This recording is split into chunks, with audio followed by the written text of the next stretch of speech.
நம்மளுடைய கனெக்ட் எல்லாம் வெறும் மக்களோட மட்டும்தான். நாம யாருன்னு அவங்களுக்கு தெரியும், அவங்க யாருன்னு நமக்கு தெரியும். நாமளும் நம்ம மக்களும் எப்படி இருக்கிறோம்னு எதிரிங்களுக்கு நல்லாவே தெரியும். இருந்தாலும் இந்த விஜய் எதுக்குப்பா வந்திருக்கிறாரு, இவர் என்ன புதுசா என்ன திட்டலாம் சொல்லிட்டாரு அப்படின்னு வேற நிறைய கேள்விகள். இந்த சொல்றேன் தெரிஞ்சுக்கங்க. பெண் குழந்தைகள், பெண்கள் மற்றும் வயசானவங்களோட பாதுகாப்புல தான் நம்ம பிரையாரிட்டியே.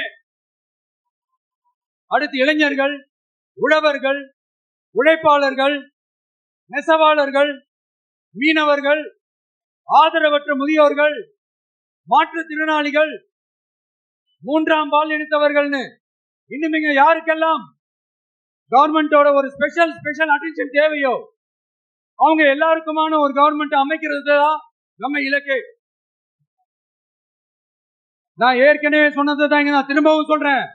நம்மளுடைய இந்த தமிழக வெற்றி கழகம் ஏதோ அரசியல் ஆதாயத்துக்காக தொடங்கப்பட்ட கட்சியெல்லாம் கிடையாதுங்க.